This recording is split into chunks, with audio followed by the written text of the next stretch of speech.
they want to talk business, they can drop by my shop in person. I don't discuss work via letter.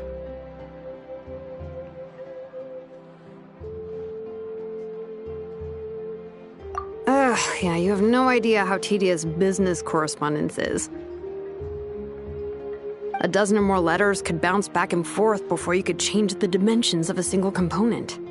I've wasted more time delivering letters than I care to tally up.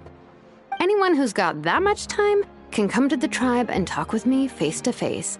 It's more efficient that way. Huh? Another letter? And they insist I open it? Seriously? Come on. Oh, it's Malwika. She's already at my workshop, waiting to discuss things with me face to face. Malwika! Nope, not gonna happen. Oh, I gotta get away. Far, far away. Okay, thanks, Xilonen. Think.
Can't you just, sneak up behind those monsters with me and BAM!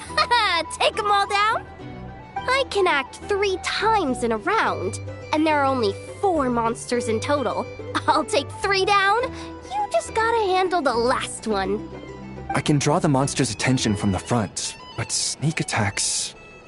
Well, there isn't much we can do. Itlua's a Lock Knight who chose the Goblet of Justice. Indeed. If Itlua were to strike from behind, he would be forced to become an Oathbreaker Knight. A significant penalty would apply to all actions going forward. Oof, that's not good. If we don't defeat all these monsters in one go, those explosives are going to blow us sky high. There's another way. I can use Raging Torrent to dash straight into the thick of it, then detonate the explosives.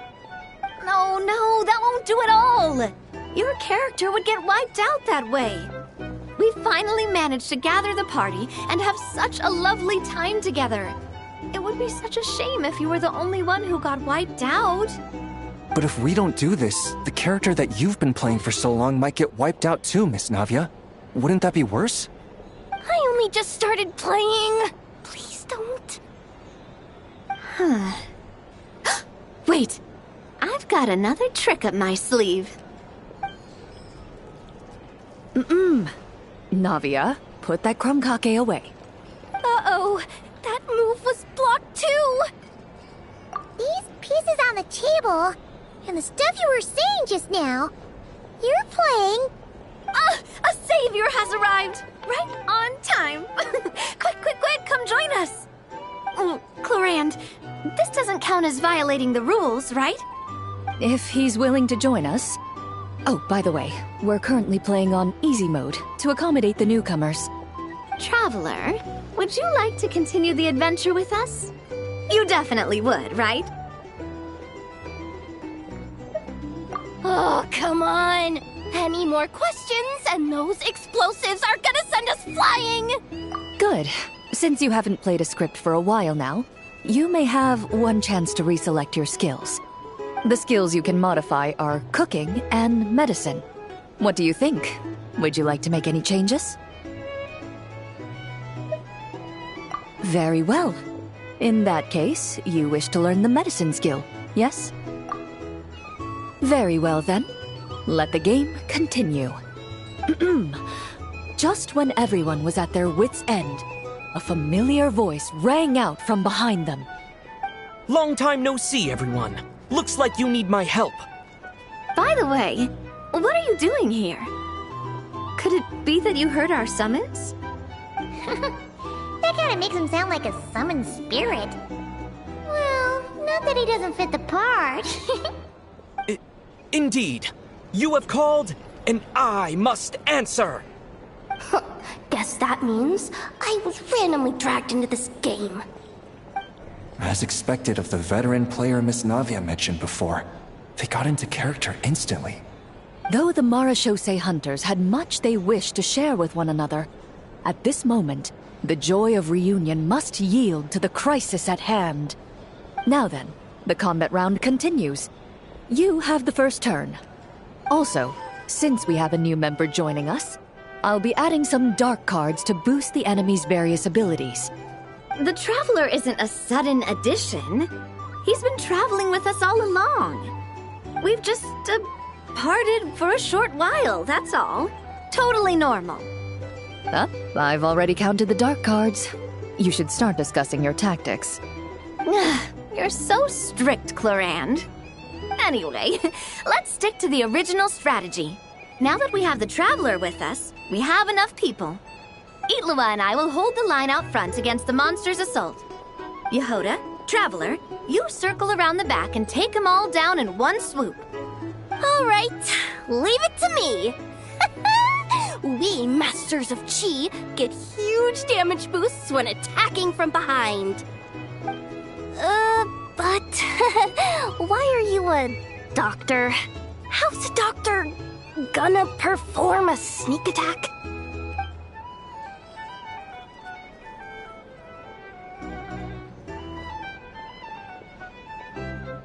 Your medicine box does indeed contain items with high toxicity and anesthetic properties.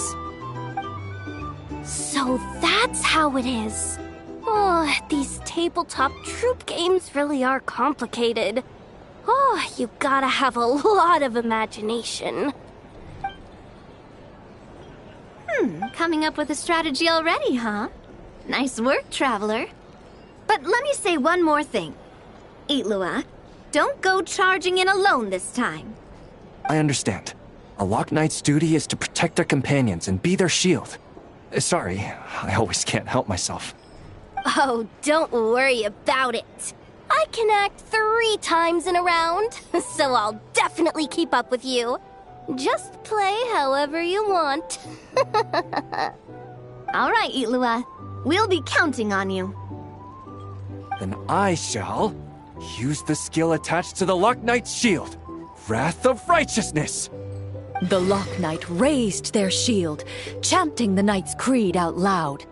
The monsters were completely captivated by the radiance of justice, and the fearless knight standing within that light. Meanwhile, the 2 companions lying in wait behind the foe seized this opportunity, preparing to launch their attack. You take the first swing, I'll hit right after.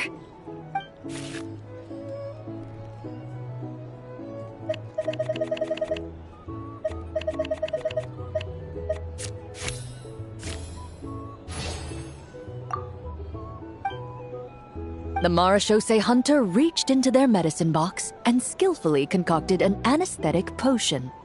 He stealthily rolled the potion towards the enemy's feet. In an instant, the unsuspecting foes fell, unconscious. Nice! Okay, next I'll... Right, gotta use swift as wind to close the distance, then use 4 element strike from behind. Ah! That my leg! Huh? Ashru? What are you doing here?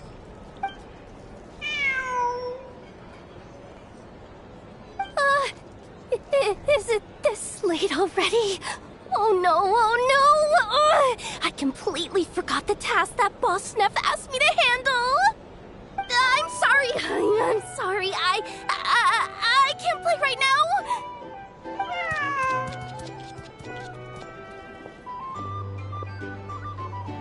Ashru! Wait for me!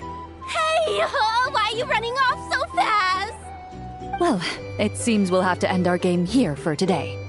Navia, put the monster sign back where it was. I saw that. Well, that's quite a long story. If we get the chance, we can sit down and discuss it in detail. Actually, didn't Itlua say he wanted to invite a colleague to play with us? Since this game's paused anyway, why don't we take this chance to go find him? The more people we have, the more fun we'll have. Mr. Flint's? Yeah, I'm sure he'll play with us if we go look for him. Oh, that's perfect. Come on, let's go buy him some gifts first, and then pay him a visit in person. Traveler, we'll let you know once we're ready. When the time comes, you have to continue the adventure with us. That's my trusty companion for you. Now, let's go pay Mr. Flint's a visit. What kind of gift should we get him?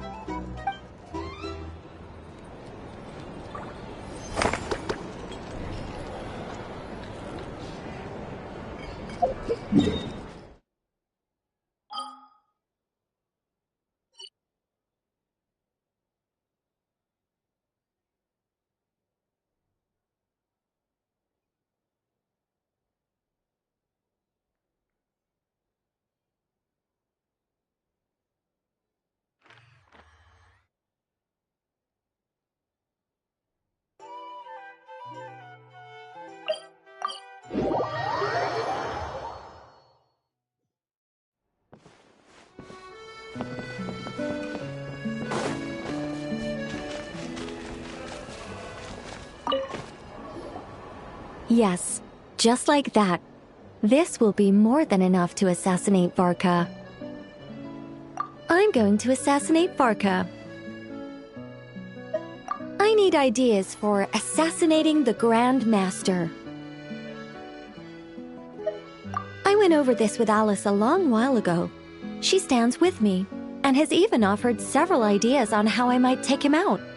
Of all her suggestions, this one seemed the most promising. Bring a full cart of Mondstadt's newest dandelion wine all the way here, and then, before Varka's very eyes, tip the entire cart over the cliff. Perhaps the monumental, overwhelming grief will make him collapse, or go drown himself in whatever other wine he can find. That doesn't sound like it'll work. Wait, no! Don't even think about doing something so horrible. When writing a novel, the author, naturally, seeks to be as extravagant as possible, especially when writing detective novels. If the opening lacks a striking turn, how is the rest of the plot meant to unfold? Alas, this will be my final attempt at writing detective novels. Oh, I suppose they call them crime novels in Inazuma. In any case, they all tell of crime. There's hardly a meaningful distinction. I also discussed it with Barbie, but our novel writing sessions always evolve into crime planning sessions. Methods of crime and puzzles of deduction. We have explored plenty of those, yet the plot would not advance.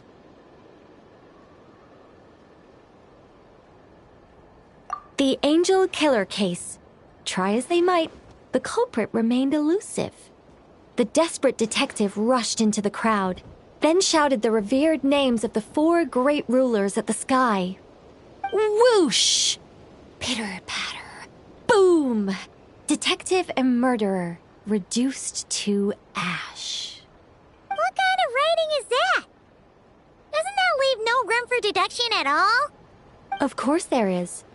It was only through painstaking deduction that the detective finally discovered the names of the 4 great rulers, learning also that shouting them at the sky would inevitably reduce one to ash.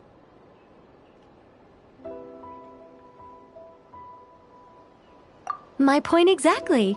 Simply deducing who the culprit is has become dreadfully unoriginal. The subject of one's deductions must be something more creative. I even thought of having a Seelie detective, an angel who, longing to become a detective, became a Seelie, and by some twist of fate, ended up as a detective's assistant. All Seelies love to guide people, so this one went about leading the detective from case to case. I found the idea rather interesting. Come to think of it, the Seelie detective and the angel killer case seem far more interesting than assassinating the Grand Master. Never mind, guess I'll move on to work on that idea then.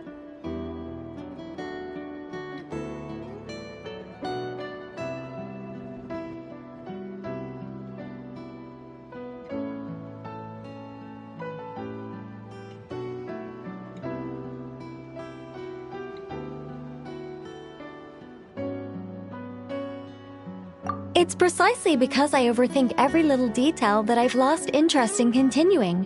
Not to mention the mountain of words I'll have to write. The very thought of penning all those words. Oh, what a hassle. And I can't even get a ghostwriter for this one. I'll just work on the angel killer case instead. But how might the detective deduce the truth? Perhaps he could have a conveniently informative dream.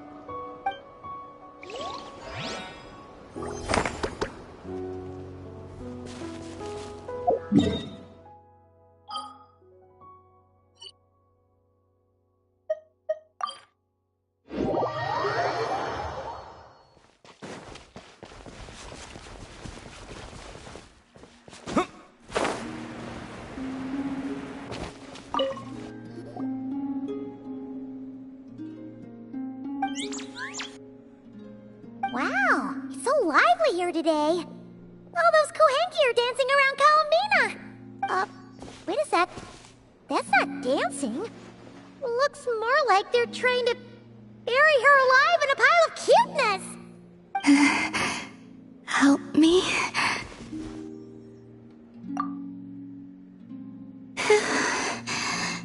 Thank you. Why were the Kohenki acting like that just now? They're not usually that energetic, are they? Well, I decided to play a game with the little ones, and it seems they became quite invested. Crowding around you like that after playtime? Kinda like puppies, aren't they? Only this time, their gratitude felt more like getting caught in an unexpected snowdrift. You say that, but Paimon bets you never pass up a chance to spoil them. In any case, would the two of you like to give it a try? Yes. Oh, sure thing! It'll be cool to see what sort of games got the Kohenki so obsessed.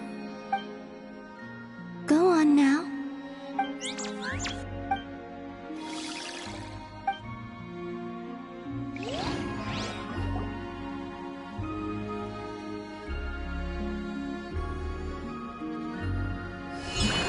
All you need to do is guess the image. Huh? But it's way too abstract. Did you actually manage to get the right answer when you played Columbina? No, I guessed wrong more often than not. Huh. Well, Paimon's gonna quit while she's ahead. Why don't you take a guess, Traveler?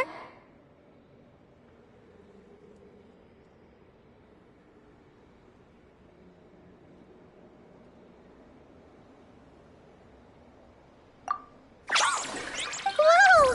That reaction must mean... Congratulations. Your answer is correct.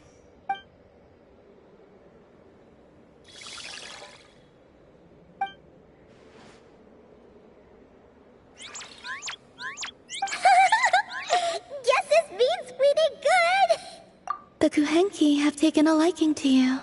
I can feel it. They are at ease in your presence, just as rhyme-horned deer fawns are given to bathing in the moonlight. So too are the Kuhenki drawn to that which radiates from your heart. Oh! And what would that be exactly? A certain kindness and gentleness, I suppose.